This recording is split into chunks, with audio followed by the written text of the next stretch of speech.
kanzani thaqilatani fil mizani habibatani ala rahmani subhanallah wa bihamdihi subhanallahil azim. Dua kalimat ringan di lisan, mudah diucap, memberatkan timbangan, dicintai Ar-Rahman, subhanallah wa bihamdi subhanallahil azim. Memberatkan timbangan. Ibu membaca subhanallah bihamdi subhanallahil azim, coba bagaikan ibu membaca 83 tahun. Berapa berat timbangan kita di hadapan Allah. Contoh ini, tiap malam ibu baca zikir seperti ini. Itu dalam bab zikir umpamanya kan. Ataupun ibu dalam bab silaturahim, ibu datang setiap malam umpamanya menyenangkan orang tua yang punya orang tua, entah dengan mentransfer uang, entah dengan menghibur dengan kata-kata dan begitu seterusnya setiap malam selama 10 hari, maka ibu akan mendapatkan senilai 83 tahun kurang lebih, bahkan lebih baik dibandingkan itu. Ini keutamaan yang kedua, Bu. Yang ketiga, kenapa Lailatul Qadar itu sangat istimewa bagi umat Islam? Karena Allah sifatkan malam itu adalah malam penuh berkah. Malam itu malam penuh berkah. Karena Allah mengatakan dalam surah Ad-Dukhan ayat 3, inna anzalnahu fi lailatin mubarakatin. Sesungguhnya kami turunkan Al-Quran itu di malam yang penuh berkah. Manusia itu sangat berhajat kepada berkah. Nabi Ayub alaihi salatu wassalam saat diuji oleh Allah subhanahu wa ta'ala, semua kekayaannya ludes, semua anak-anaknya meninggal. Allah berikan penyakit yang tidak pernah diberikan kepada kaumnya, sampai kaumnya menganggap Ayub terkutuk dengan penyakitnya. Tapi dengan kesabaran Ayub alaihi salatu wassalam, Imamus Sabirin, imamnya orang-orang yang ingin bersabar, saat Ayub alaihi salatu wassalam disembuhkan oleh Allah subhanahu wa ta'ala, semua penyakitnya sembuh. Ketika Allah hendak mengembalikan kekayaannya, Ayub mandi di sungai. Saat mandi di sungai itu, turun hujan. Bukan air hujannya, tapi belalang emas. Jadi hujannya itu belalang emas. Bayangkan. Jadi Nabi Ayub itu mengutip belalang itu, mengambil belalang-belalang itu, kemudian diletakkan di lumbung-lumbung. Ketika malaikat mengatakan, ya Ayub, tidakkah cukup dengan apa yang Allah subhanahu wa ta'ala berikan kepadamu? Allah sudah kembalikan kesehatanmu, Allah sudah kembalikan nikmat-nikmatmu, kau masih juga mengutip-ngutip belalang-belalang emas ini? Maka Ayub mengatakan, ya, memang aku sudah cukup dengan rahmat dan karunia Allah, tapi aku tidak pernah cukup dengan barakah Allah subhanahu wa ta'ala. Aku tidak akan pernah cukup dengan barakah dari Allah subhanahu wa ta'ala. Berkah itu kita butuh, kita berhajat kepada berkah. Sebab kalau rumah tangga tidak diberkahi, pasti banyak perang hari-hari, banyak cekcok hari-hari, berujung dengan perceraian. Kenapa? Karena rumah tangga tidak berkah. Anak-anak kalau tidak berkah, melawan dia kepada orang tua, durhaka dia kepada orang tua, menyakiti dia orang tua, bahkan sampai memukul, bahkan ada yang anak membunuh orang tuanya. Kenapa? Karena anak tidak berkah. Tetangga juga sama, kalau tidak berkah, membuat kita tidak akan enak hati tinggal di situ. Harta juga kalau tidak berkah, tidak akan membawa kebaikan. Makanya berkah itu kita berhajat di situ. Lah orang-orang yang ingin mendapatkan berkah atau barakah, maka hidupkan malam Lailatul Qadar. Karena di malam itu kata Allah subhanahu wa ta'ala dalam surah Ad-Dukhan, fi lailatin mubarakatin, itu malam penuh berkah. ajak suami, ajak istri, ajak anak-anak, ajak keluarga, hidupkan malam itu supaya istri dapat berkah, suami dapat berkah, anak-anak dapat berkah, orang tua dapat berkah, harta pun diberkahi dan kehidupan pun diberkahi. Ini yang ketiga. Yang keempat, kenapa malam Lailatul Qadar itu begitu istimewa?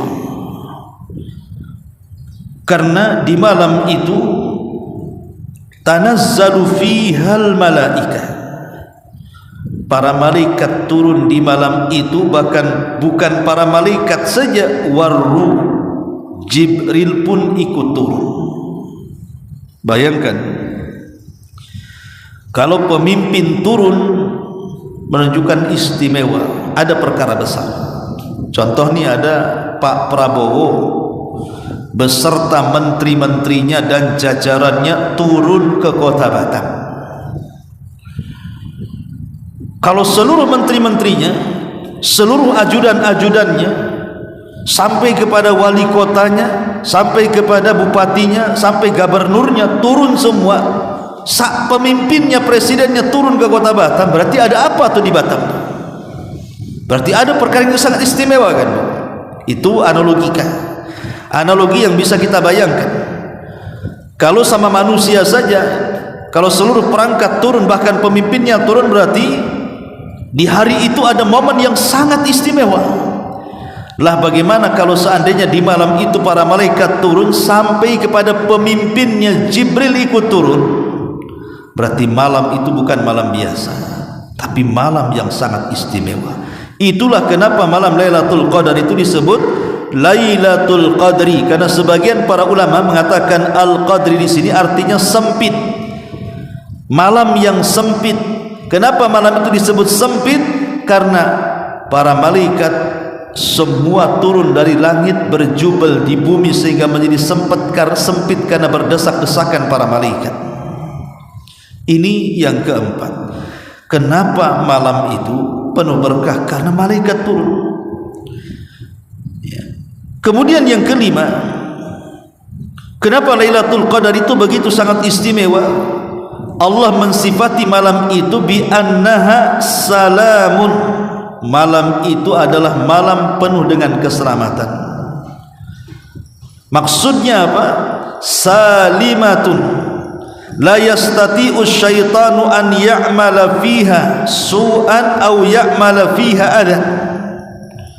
Malam itu Allah akan selamatkan manusia dari godaan syaitan yang hendak melakukan keburukan kepada manusia atau hendak menyakiti manusia. Boleh jadi mungkin setan ini biasa menggoda manusia sampai kepada tingkat kufur dan musyrik. Boleh jadi setan ini bergabung dengan para dukun, akhirnya menyakiti manusia dengan cara membuat sakit bahkan sampai membunuhnya, atau memberikan waswas dan yang semacamnya. Tapi di malam itu karena banyaknya para malaikat, setan pun nyumpet, tidak berani keluar, bahkan tidak berani bergerak. Malam itu penuh dengan keselamatan. Tidak ada tukang sihir yang menyihir, tidak ada tukang tenun yang menenun, karena setan tidak sanggup berbuat apapun di malam itu. Itulah yang disebut dengan malam penuh dengan salam. Salamun hiya hatta matla'il fajr. Kemudian yang keenam, kenapa Lailatul Qadar itu menjadi sangat istimewa dalam Islam? Disebutkan dalam surah Ad-Dukhan ayat 4, fiha yufraqu kullu amrin hakim. Karena di malam itu takdir-takdir manusia akan didaur ulang kembali setahun yang akan datang. Jadi setahun yang akan datang, takdir saya, takdir ibu, takdir siapapun di malam Lailatul Qadar itu ditentukan. Setahun yang akan datang, apakah ibu akan kaya terus ataukah akan dibuat miskin oleh Allah? Apakah ibu akan dibuat bahagia terus? Apakah Allah akan buat ibu sedih terus? Apakah Allah Subhanahu wa taala setahun yang akan datang kalau ibu meninggal husnul khotimah atau su'ul khotimah? Jadi mulai daripada ajalnya, mulai daripada rizkinya, mulai daripada bahagia dan juga tidaknya termasuk akhir dari kehidupannya su'ul khotimah atau husnul khotimah, itu ditentukan di malam itu. Makanya sayang kalau malam itu berlalu begitu saja, karena menentukan takdir kita setahun yang akan datang. Siapa yang sangka kalau orang yang mendapatkan Lailatul Qadar itu Allah takdirkan setahun yang akan datang, yang tadinya ibu hidup miskin jadi kaya, yang tadinya ibu hidup seret jadi muda, yang tadinya anak-anak ibu nakal-nakal jadi soleh dan soleha, yang tadinya rumah tangga penuh dengan pertengkaran akhirnya penuh dengan kebahagiaan dan keharmonisan, dan begitu seterusnya. Jadi malam itu menentukan kebahagiaan seseorang setahun yang akan datang. Makanya Rasul mengatakan, man haruma khairuha faqad hurim. Siapapun yang diharamkan mendapatkan kebaikan di malam Lailatul Qadar, maka selamanya dia tidak akan mendapatkan kebaikan. Oleh karena itulah maka 1 tahun cuman menghidupkan 1 malam itu sudah merubah nasib kita setahun yang akan datang. Maka jangan lewatkan malam yang bisa merubah nasib kita ini dengan melewatkan begitu saja. Dan yang terakhir, kenapa malam itu sangat istimewa? Karena di malam itu ampunan Allah turun. Kata Nabi SAW, man qama lailatal qadri, man qama lailatal qadri imanan wa ihtisaban ghufira lahu ma taqaddama min dhanbi. Barang siapa yang menghidupkan malam Lailatul Qadar, yakin akan perintahnya, yakin akan pahalanya, maka Allah akan ampuni dosa-dosanya yang telah dia lakukan. Malam itu adalah malam ampunan. Siapa yang menghidupkan malam itu, dosa-dosanya akan diampuni oleh Allah Subhanahu wa taala. Maka sudah selayaknya kita sekarang sudah memasuki pertengahan daripada Ramadan. Karena Ramadan itu kalau dibilang dibagi 3, maka tanggal 1 sampai tanggal 10 itu awal Ramadan. Kemudian tanggal 11 ke tanggal 20 itu pertengahan Ramadan. Kemudian tanggal 20 sampai tanggal 30 itulah penentuan akhir daripada Ramadan. Lah kita ini berada di pertengahannya, Bu. Pertengahan inilah yang menentukan perlombaan kita di akhir Ramadan. Dapat finish atau tidak finishnya dalam perlombaan di bulan Ramadan itu ditentukan di tengahnya. Sekarang yang permulaan Ramadan sudah lewat dan kita masih berlomba di pertengahan. Maka siapa yang di pertengahan Ramadan ini semakin istiqamah, makin menambah amal salehnya, maka dipastikan akhir Ramadan Allah akan berikan taufik untuk mendapatkan Lailatul Qadar. Tapi siapa yang pertengahan Ramadan menjadi loyo, tidak lebih semangat daripada awalnya, sudah malas tarawehnya, sudah malas puasanya, sudah malas baca Qur'annya, sudah malas sedekahnya, sudah malas membaca Quran dan berdoanya dan ibadah-ibadah yang lainnya, maka ini akan mempengaruhi kepada ibadah di 10 akhir Ramadan. Maka ingat, gunakan di pertengahan Ramadan ini kal muqaddimah, seperti muqaddimah masuknya gerbang Lailatul Qadar. Makin semangat, tetap istiqamah, berdoa kepada Allah agar hati kita tidak dibolak-balikan, terus senantiasa mempertahankan, dan lebih daripada itu, burulah malam yang akan merubah nasib kita setahun yang akan datang dengan cara memperbanyak ibadah kepada Allah Subhanahu wa taala malam Lailatul Qadar. Wallahu a'lam bishawab. Ini yang bisa saya sampaikan sebelum saya tutup. Kalau ada yang bertanya silakan. Kalau tidak kita tutup.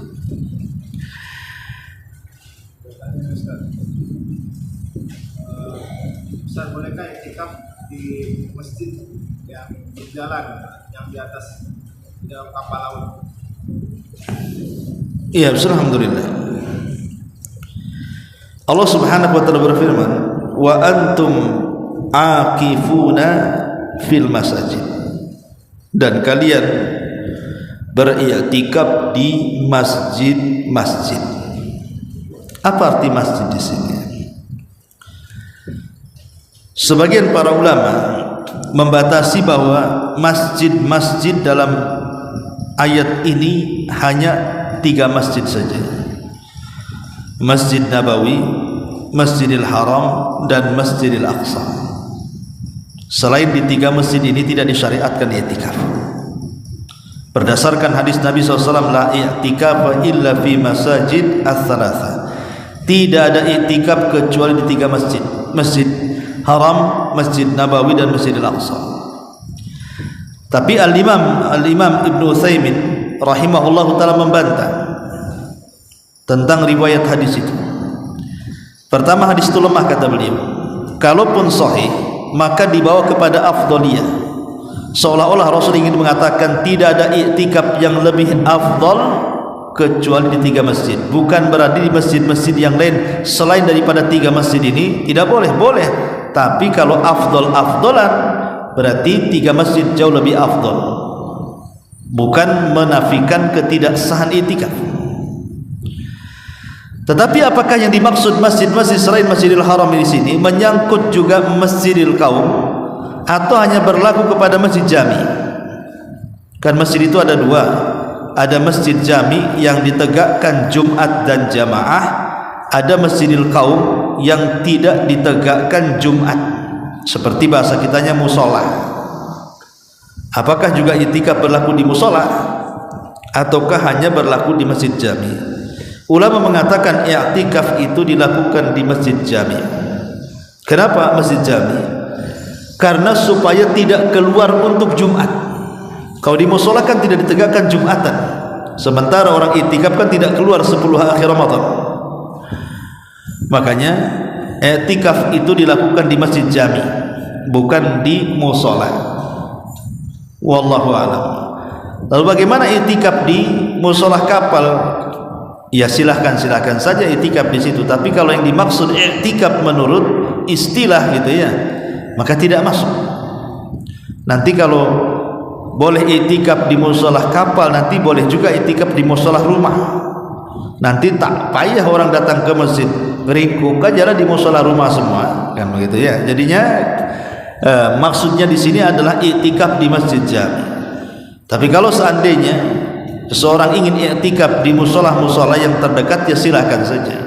Karena intinya bahwa i'tikaf itu beribadah kepada Allah Subhanahu wa taala dengan melazimkan diri di masjid dalam rangka mendekatkan diri kepada Allah Subhanahu wa taala. Tapi kalau maksudnya i'tikaf secara syar'i, maka hendaklah i'tikaf di masjid jami, karena orang i'tikaf itu tidak boleh keluar selama 10 hari. Kalau dia di musola nanti pas Jumatan keluar ke masjid lain. Ya, jadi ini yang harus dipahami. Wallahu a'lam. Baik, sampai di sini mudah-mudahan ada manfaatnya. Subhanallah bihamdika asyhadu an la ilaha illa anta astaghfiruka wa atubu ilaik. Allahu ta'ala alam. Assalamualaikum warahmatullahi wabarakatuh.